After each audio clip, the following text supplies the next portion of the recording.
परमपिता परमात्मा पूर्ण ब्रह्म सर्व सृष्टि रचनहार सभी आत्माओं के एकमात्र मालिक ये कबीर परमेश्वर जी हैं।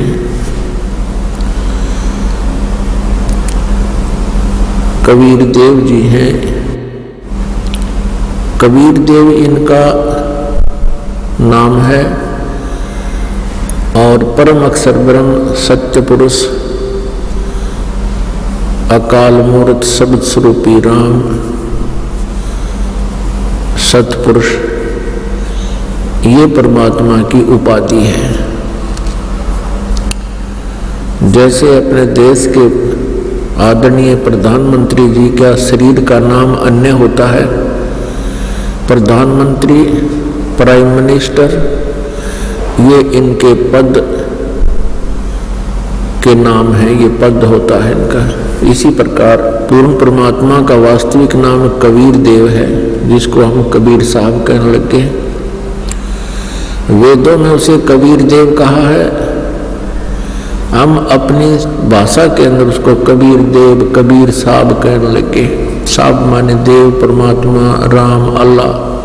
और कुरान शरीफ में उसको अल्लाहु अकबर, अल्लाह कबीर, कबीर अल्लाह ऐसे जाना गया है।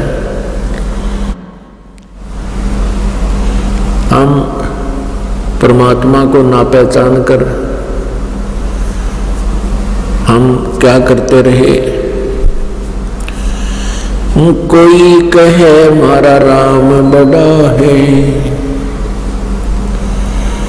कोई कहे खुदाई रे, कोई कहे हमारा राम बड़ा है, कोई कहे खुदाई रे, कोई कहे ईसा मसीह बड़ा है। ये बाटा रहे लगाई रे, कोई कहे ईसा मसीह बड़ा है। ये सब बाटा रहे लगाई रे, कोई कहे हमारा राम बड़ा है। बिना ज्ञान के कोई किसी को बड़ा मानता है, कोई किसी को बड़ा मानता है। जो भी जिस देव इष्ट पितर आदि को पूज रहा है वो उसको सुप्रीम मान रहा है। ये तो आपका मत है, आपकी सोच है, लेकिन अध्यात्म ज्ञान, तत्व ज्ञान क्या बताता है? उसके अंदर वो अंतिम निर्णय होता है। जैसे किसी अपराध के ऊपर कोई कहता है कि इस पे ये धारा लगेगी, कोई कहता है इस पे 406 लगेगी, कोई कहता है 506 लगेगी, कोई कहे से, तो उसका निर्णय संविधान मत करेगा। संविधान में जो भी वर्णित होगा वो फाइनल होता है। इसी प्रकार परमात्मा का विधान तत्व ज्ञान है, सूक्ष्म वेद है। अब अपने पवित्र सदग्रंथ हैं, उन सदग्रंथों में जो प्रमाण है वही परमात्मा का अंतिम जो ज्ञान है वही हमें फाइनल होना चाहिए।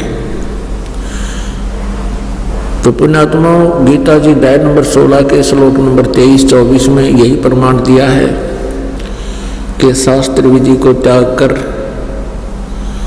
जो मनमाना आचरण करते हैं, अर्थात मनमानी पूजाएं करते हैं, जो सदग्रंथों में वर्णित नहीं है, उनके करने से, उन नामों के जाप करने से, उन क्रियाओं के करने से न तो सुख होता है, न सिद्धि प्राप्त होती है और न ही गति होती है। और इन तीन चीजों के लिए ही हम परमात्मा की उपासना, साधना, भक्ति करते हैं। इसलिए 16वें अध्याय के 24वें श्लोक में तुरंत कहा है कि इससे तेरे लिए अर्जुन कर्तव्य और अकर्तव्य की व्यवस्था में कौन सी साधना भक्ति करनी चाहिए, कौन सी ना करनी चाहिए,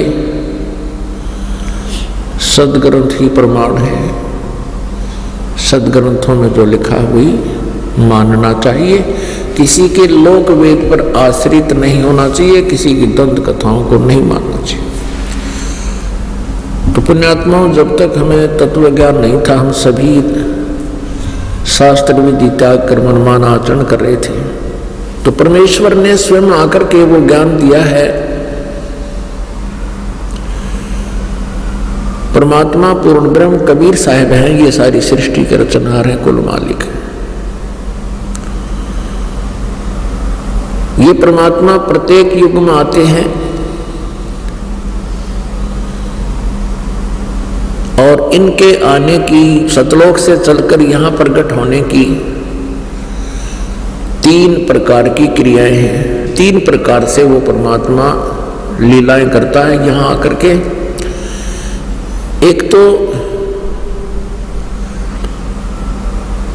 एक रूप में तो परमात्मा अपने सतलोक में रहता है। परमात्मा पूरे विश्व के कंट्रोल के लिए, पूरे असंख्य ब्रह्मांडों के संभाल के लिए वो 3 स्थिति में क्रिया करता है। एक तो वो सतलोक में रहते हैं, उनका सतलोक के अंदर जो शरीर है उसके एक रोमकूप, जो हमारी बाल का छिद्र होता है शरीर पे, इसको रोमकूप कहते हैं। एक रोमकूप की रोशनी करोड़ सूर्य करोड़ चंद्रमा मिला दे, उससे भी अधिक तेजों में है सतलोक के अंदर।